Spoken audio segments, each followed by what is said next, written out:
त्वमेव सर्वं मम देव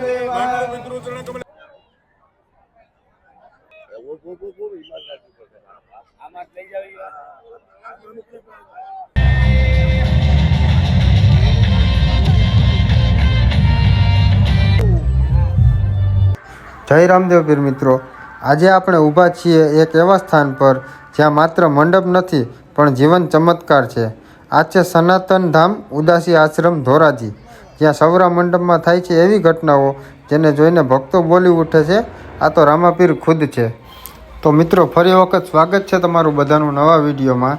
અને આ વિડીયો જો તમે ફેસબુક ઉપરથી જોતા હોય તો ફોલો કરી દેજો, અને યુટ્યુબમાં જોતા હોય તો ચેનલને સબસ્ક્રાઈબ કરી દેજો. અને જો તમે રામદેવ પીર મહારાજને માનતા હોય તો કોમેન્ટમાં સરસ મજાનું જય રામદેવ પીર લખી નાખજો. તો મિત્રો, તમે જોઈ શકો છો રામદેવજી મહારાજના મંડપને સરસ રીતે શણગારવામાં આવ્યો છે અને લાઇટિંગ પણ જોરદાર માર્યું છે. અને આ ધજા જોઈને તમને શું લાગે એ કોમેન્ટમાં જરૂરથી જણાવજો. તો મિત્રો, તમે જોઈ શકો છો અત્યારે સવાર થઈ ગયું છે અને રામદેવજી મહારાજની સરસ મજાની પૂજા કરવામાં આવી રહી છે. આજે આપણે વાત કરવા જઈ રહ્યા છીએ રામાપીરના પવિત્ર મંડપમાં થતી કેટલીક ખાસ પરંપરાઓ વિશે, જેમાં સામેલ છે ધર્મની દોરી, ડાલીબેનની ભક્તિ, ધૂપેડો ફેરવવો અને પરિક્રમા કરવી. સૌ પ્રથમ વાત કરીએ રામાપીરની.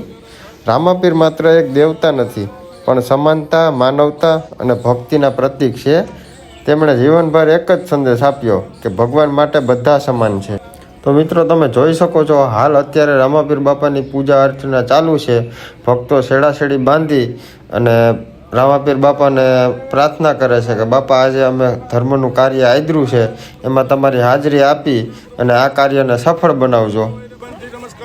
गुरु ब्रह्मा गुरु विष्णु गुरु देवो महेश्वर साक्षात् परब्रह्म तस्मै श्री गुरवे नमः. ज्ञानमूलं गुरु मूर्ति पूजा मूलं गुरु पदम मंत्र मूलं गुरु वाक्य मोक्ष मूलं गुरु परमात्मने नमः. खाली खाली जावत એટલે માં ध्याये ध्यानं समर्पयामि.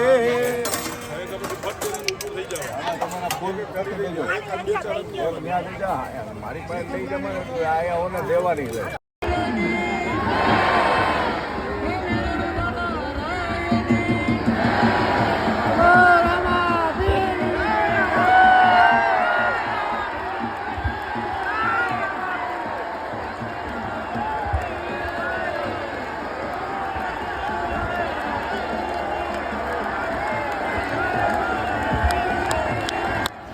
તો મિત્રો, તમે જોઈ શકો છો રામદેવ પીર બાપાનો ધૂપેડો ફેરવવાની વિધિ જે હોય છે એ ચાલુ થઈ ગઈ છે.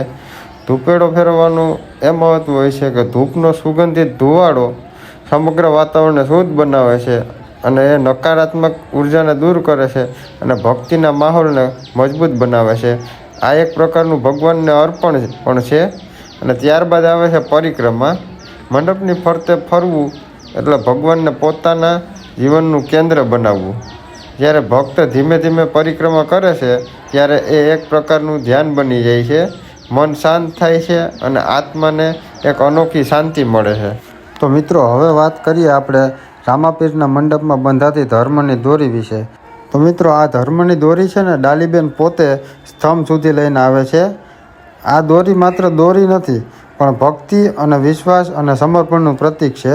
મંડપમાં આ દોરી બાંધવાથી એક પવિત્ર સીમા બનાવવામાં આવે છે, જ્યાં માત્ર શ્રદ્ધા અને સકારાત્મકતા જ પ્રવેશ કરી શકે છે. આ પરંપરા આપણને શીખવે છે કે ભગવાન માટે સાચી ભક્તિ સૌથી મોટી છે. મિત્રો, આ ધર્મની દોરી એક પ્રતીક છે જે મંડપમાં ખાસ મહત્ત્વ ધરાવે છે. મંડપમાં બાંધવામાં આવતી આ દોરી માત્ર દોરી નથી, એ દર્શાવે છે સત્ય, નિયમ અને શ્રદ્ધા અને ભક્તિ. સરળ શબ્દોમાં કહીએ તો ધર્મની દોરી એટલે એ રસ્તો જે ભક્તને ભગવાન સાથે જોડે છે. મંડપમાં જે ધર્મની દોરી બાંધવામાં આવે છે તે છેલ્લે જઈને સ્તંભ સાથે બાંધવામાં આવે છે. આ ક્રિયા માત્ર બાંધવાની નથી, એ પાછળ ખૂબ ઊંડો આધ્યાત્મિક સંદેશ છુપાયેલો છે. સ્તંભને મંડપનો મુખ્ય આધાર માનવામાં આવે છે અને દોરી એટલે કે ભક્તિ. જ્યારે દોરી સ્તંભ સાથે મળે છે એ દર્શાવે છે કે ભક્તનું ભગવાન સાથે જોડાણ થઈ રહ્યું છે. સ્તંભ છે ને એ મજબૂતી અને સ્થિરતાનું પ્રતીક છે. જ્યારે દોરી સ્તંભ સાથે બાંધવામાં આવે છે ત્યારે એ સંદેશ આપે છે કે ભક્તિ પણ મજબૂત અને અડગ હોવી જોઈએ.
તો મિત્રો તમે જોઈ શકો છો હવે મંડપ ખડો થવાની તૈયારીઓ છે અને ભક્તો પણ જો બાપાને આવવાની રાહ જોઈને બેઠા હોય અને હવે ટૂંક જ સમયમાં બાપા અહીંયા સાક્ષાત આવી અને મંડપને ખડો કરશે અને ભક્તોને દર્શન દેશે.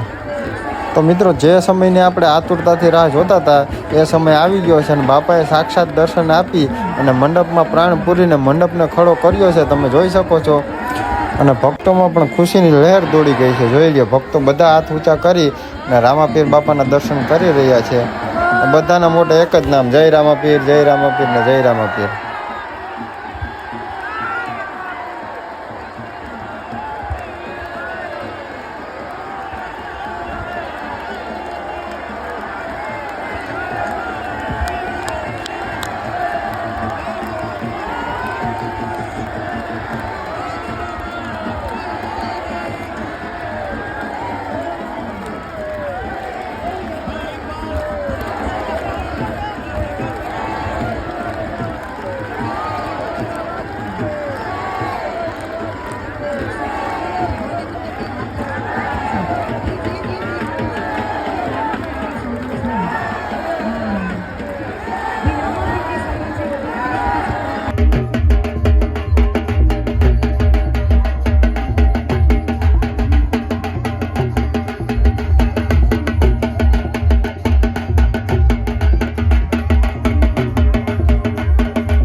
રામાપીર બાપાનું કાર્ય પરિપૂર્ણ રીતે સફળ થઈ ગયું છે અને ભક્તોને અહીંયા પ્રસાદનું વિતરણ કરવામાં આવી રહ્યું છે અને ભક્તો બધા પ્રસાદ લઈ રહ્યા છે તમે જોઈ શકો છો.